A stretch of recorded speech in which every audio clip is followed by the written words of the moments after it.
Olha, na última sexta-feira, dia 7 de março de 2026, o presidente dos Estados Unidos ele reuniu líderes de 12 países da América Latina no resort lá do Golfo dele na Flórida. Então tava lá, preste atenção, Argentina, Equador, El Salvador, Bolívia, Chile, Honduras, Panamá, Paraguai, República Dominicana, Guiana, Costa Rica e Trinidad e Tobago. Pra quê? Pra anunciar o escudo das Américas. Sabe quem que não foi convidado? Brasil, México, Colômbia. E no meio dessa reunião com o Messi e o Suárez sentados ali na sala, o Trump começou a falar sobre bombardear o Irã, sobre a força militar americana, né? Sobre como os cartéis são uma ameaça à segurança nacional. E aí o que ele fez? Ele olhou para os líderes latino-americanos e disse: a única forma de derrotar esses inimigos é desencadeando o poder dos nossos exércitos. Vocês precisam usar seus militares. Cara, eu olhei para isso e eu pensei, nós somos os próximos. O buraco é bem mais embaixo do que você imagina e a Terceira Guerra Mundial já tá batendo na porta do Brasil. Fala, galera, Trunks, Peter aqui. Bom, galera, o Trump prometeu que o mandato dele seria focado na melhora interna dos Estados Unidos. Prometeu paz, lembra disso? E disse que ia trazer todos os americanos de volta para casa. Criticou Obama por não saber negociar. Criticou o Bush por ter invadido o Iraque. Então, tipo, ele se vendia como um presidente que ia acabar com as guerras. Eu lembro direitinho disso. Cara, sabe, grande negociador, o cara da paz. Não, eu quando chegar no poder não vai ter mais guerra. Eu consigo acabar com a guerra. Falou que ia acabar com a guerra da Ucrânia, com a Rússia. No more wars, no more disruptions. We will have prosperity and we will have peace. Mas na prática o que a gente tá vendo, cara, tipo, é o Armagedon acontecendo agora, diante dos nossos olhos. A esmagadora maioria dos americanos não tá apoiando a guerra. Inclusive a direita também não tá apoiando a guerra. Ninguém vai querer ver americano morrendo no Oriente Médio por causa de outro país, que é Israel. Inclusive os conservadores americanos estão ficando muito irritados com as decisões do Trump, né? E as projeções para as próximas eleições. Desde o começo da guerra do Irã, os democratas explodiram para 85% das intenções de voto. Isso é uma alta histórica. Os Estados Unidos nunca tiveram uma guerra tão impopular na história. Até a base cristã do Trump, que sempre foi muito forte, né? Sempre apoiou Israel. Atualmente estão contra, olha isso. Principalmente agora, que vai dizer que o Trump não é cristão, ele é Chabad. Para quem não sabe, né, Chabad Lubavitch é um movimento ultra-ortodoxo judaico, uma rede de influência política gigantesca, especialmente nos Estados Unidos e em Israel. A filha dele, Ivanka, se converteu ao judaísmo. O genro Jared Kushner é Chabad. Inclusive, curiosamente, o Trump revelou que só atacou o Irã com base no que o genro dele falou. O Jared Kushner que foi lá, né, no ouvido do Trump e falou que o Irã ia atacar os Estados Unidos e ele só acreditou.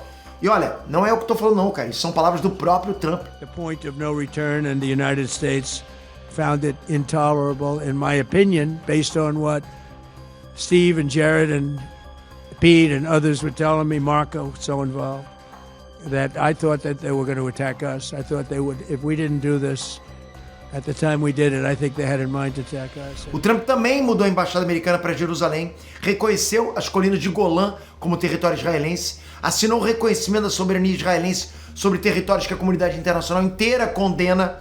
Então, assim, muita gente está considerando as motivações do Trump como motivações religiosas. Aliás, os Estados Unidos está abertamente dizendo que a guerra do Irã é por petróleo e pelo projeto religioso sionista. Tropas americanas no Oriente Médio relataram que estão sendo dita para elas, né, que estão lutando a guerra do Armagedon. Então vocês estão vendo aí, cara, oficiais usando linguagem bíblica apocalíptica para motivar soldados. O ministro da Guerra americano fala abertamente sobre criação do terceiro templo. And as you stand there, you can't help but behold the miracle before you. And it got me thinking about another miracle that I hope all of you don't see too far away.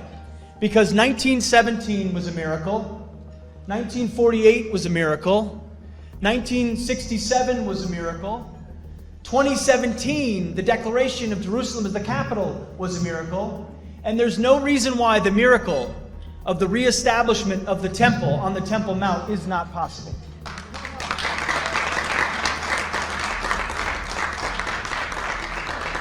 I don't know how it would happen. You don't know how it would happen, but I know that it could happen.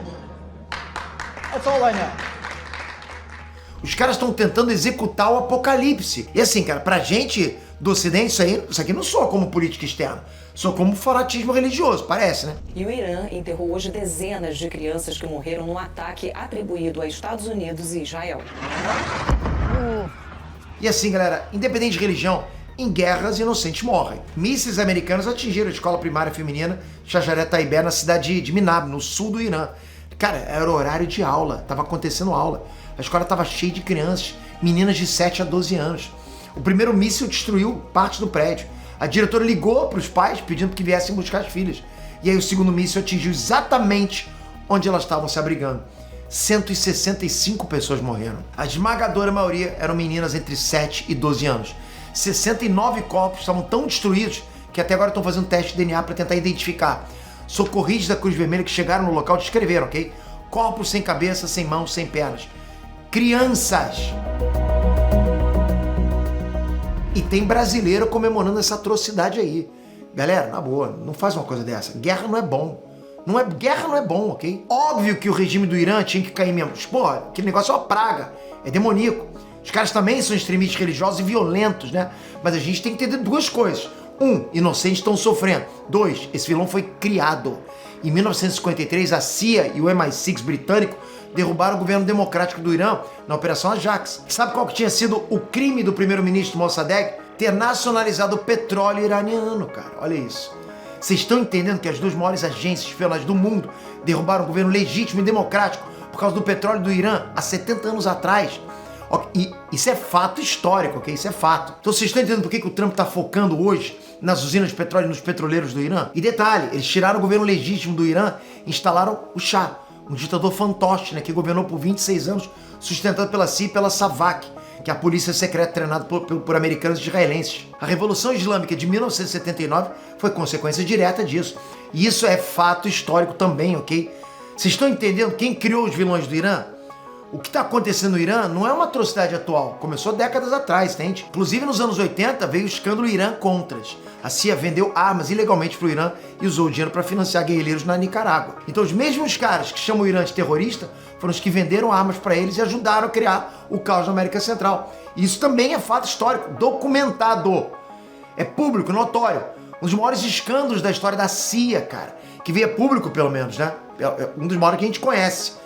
Galera, é só vocês fazerem 2 mais 2, vocês vão entender o que está rolando. Os Estados Unidos e Israel destruíram refinarias de petróleo iranianas. Isso fez com que o Estreito de Hormuz se fechasse. O Estreito de Hormuz é aquele canal ali, né? Onde passa 20% de todo o petróleo do mundo. O tráfego de navios caiu para praticamente zero. Quem que vai querer passar um navio ali, né, cara? Para levar bomba. Aí o preço do petróleo disparou mais de 35% numa semana. E o Trump quer o contrário. O Trump quer fazer com que o petróleo baixe o valor, né? Justamente para prejudicar a guerra da Rússia lá, porque os caras dependem. A Rússia depende do valor do petróleo, né, para fazer caixa. E o que acontece quando o petróleo dispara? Você sabe. Vai aumentando tudo e que hora uma crise geopolítica pode escalar para uma crise inflacionária, econômica, pode chegar no teu bolso. Tudo vai subir menos o teu salário. E não só isso, mas tudo que você guarda vale menos cada vez mais. Essa é a droga da inflação, cara. Tipo, vai comendo pelas beiradas. E aí quando você vê, já era. E eu não sei vocês, mas eu tô muito tempo buscando soluções fora do sistema tradicional. É por isso que Coinbase é parceiro aqui do canal, né? Você não só pode tirar teu dinheiro dessa loucura toda, cara, mas é muito mais fácil do que você imagina. E se vocês me acompanham aqui, vocês sabem que realmente eu tô há anos na Coinbase. Você pode colocar um pouquinho em Bitcoin, pode colocar em Ethereum, você pode aplicar em ouro também, ou seja, em cripto que é vinculado a ouro. Pode dar pra diversificar muito a tua carteira. E o bom é que com uma conta no app da Coinbase, essas paradas todas estão a poucos cliques de distância de você, cara. E não tem nem taxa pra você fazer Pix, galera, na boa. Clicando no link que tá aqui na descrição, você ainda garante o cupom de até R$250 em Bitcoin. Corre lá pra garantir que não tenha só real brasileiro na tua conta quando, né, a bodega estourar. Enfim, vou voltar aqui pro assunto. Enquanto o Irã queima, os Estados Unidos estão saqueando a Venezuela. Na mesma semana que começaram os bombardeios, né, o secretário do Interior, Doug Burgum, ele viajou para Caracas. Aí ele assinou contratos de petróleo e minerais raros. Levaram $100 milhões em ouro venezuelano. Até 1.000 quilos de ouro em barras embarcados para as refinarias americanas. Petróleo venezuelano avaliado em quase $3 bilhões já está sob controle de Washington. Cara, e o próprio Trump disse publicamente, sem nenhuma desculpa, ok, que o petróleo da Venezuela foi roubado dos Estados Unidos. Entre aspas mesmo. Eles cortaram o petróleo do Irã para a China, tomaram o petróleo da Venezuela, estão se direcionando para controlar o Estreito de Hormuz.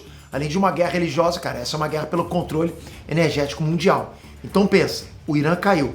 E agora estão olhando para o próximo grande fornecedor de petróleo e alimentos para a China. Adivinha quem é? O Brasil, cara. O Brasil é um dos maiores exportadores de petróleo do mundo. O Brasil é o maior fornecedor de alimentos do planeta. E o principal destino do nosso petróleo e dos nossos alimentos é a China. Se os Estados Unidos querem estrangular a China energeticamente e economicamente, o Brasil é peça central do tabuleiro, não tem como. E os movimentos já começaram, né? Primeiro, o escudo das Américas. Trump reuniu 12 países da América Latina no resort dele e anunciou uma coalizão militar com o propósito de combater o narcotráfico. Ele disse com todas as letras, tá? Que os países precisam usar seus exércitos. Ele citou até a coalizão contra o Estado Islâmico no Oriente Médio como modelo. Ou seja, o mesmo modelo de intervenção militar que eles usaram no Iraque, na Síria e agora no Irã, ele quer aplicar na América Latina, vocês estão vendo. Segundo, o Brasil não estava lá, nem o México, nem a Colômbia. Os 3 maiores países da região estão de fora dessa reunião dele no resort. Historicamente, são os países que não estão alinhados com a política do Trump. Terceiro, as bases militares. Olha o mapa. Os Estados Unidos já têm presença militar ou acordos de cooperação com quase todos os países que cercam o Brasil. Colômbia, Peru, Paraguai, Guiana, Suriname. Agora com o escudo das Américas, que é Equador, Bolívia, Argentina, Chile, todos formalizaram cooperação militar com os Estados Unidos. Se você for olhar para o mapa da América como um tabuleiro militar, cara, a gente está literalmente cercado. O Brasil está cercado. Quarto, a base chinesa na Bahia. Vazaram informação sobre uma possível instalação chinesa de monitoramento ou logística, né, no litoral da Bahia. Cara, isso é tudo que o Departamento de Guerra americano precisa como pretexto. O Brasil está permitindo, né, presença chinesa no hemisfério ocidental. Pronto.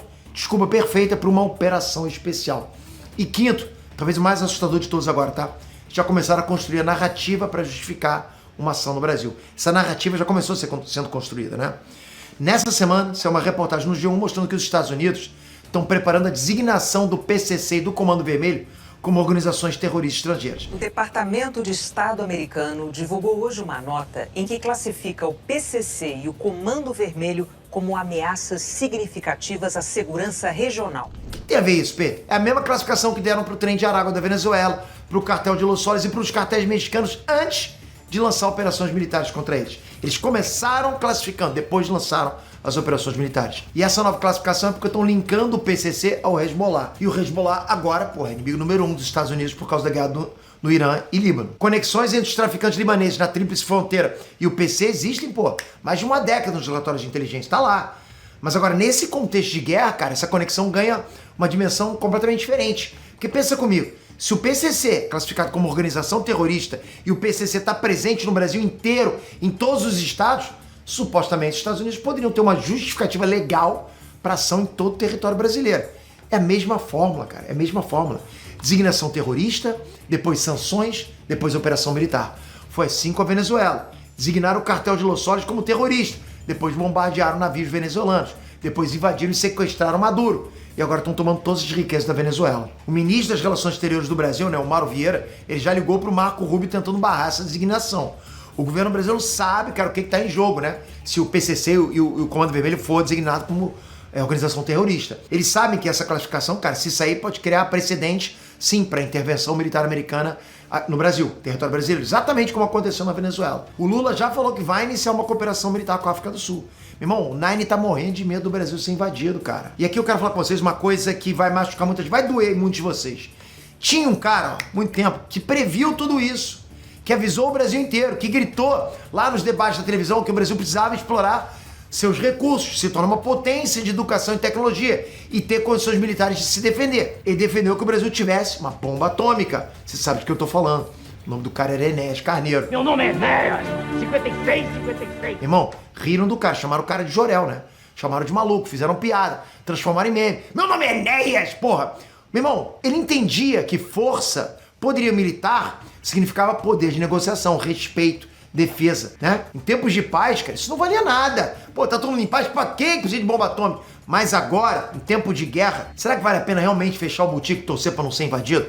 Existe a possibilidade do Brasil poder ser alvo de uma operação especial com aval de quase todos os nossos vizinhos, ok? Nossos vizinhos países, né? A gente não tem forma de se defender de uma invasão americana, não tem como. Não tem poder de dissuasão nuclear. O Brasil tem alguma coisa para dissuasão nuclear? Nada, né? A gente não tem uma marinha que aguente, meu irmão, uma semana contra a frota americana. A gente não tem um sistema antimíssil. A gente não tem nada. A Terceira Guerra Mundial já tá acontecendo. E não é como as outras, né? Cara, que Deus proteja todos os brasileiros, de verdade. Mas eu deixo agora a pergunta pra vocês, porque realmente quero ouvir a opinião de vocês. Quero ler a opinião de vocês. Na sua visão, o Brasil tá sendo mirado? O Trump tá ameaçando o Brasil? Ou ele tá só preocupado com o tráfico e com os cartéis? Ou você acha que é as duas coisas, né? O cara tá vendo o futuro, jogando xadrez 5D, posicionando as peças. Como é que estão os reservistas que estão aí me assistindo? Eu sou reservista também, né? Estão com medo de serem chamados pra guerra? Eu vou estar lendo todos os comentários, hein? Mas vai, se me chamarem eu vou ter que ir, né? Mas tu tem que ir na minha frente, né? Lembra? Eu tenho um problema de visão, hein? Lembra, não deixa nada acontecer com o teu dinheiro, não deixa confiscarem teu dinheiro. Nesses tempos confiscam, ok? Sabe o que você faz? Vai pra Coinbase, deixa o link aqui embaixo. Abre sua conta na Coinbase, cara, é de graça pra tu abrir tua conta. E aqui não tem isso, né? Bom, se inscreve no canal, espero você no próximo vídeo. Vou trazer mais notícias, agora eu vou atualizar vocês direto sobre esse assunto. Então se inscreve aqui. Até a próxima, galera. Fui!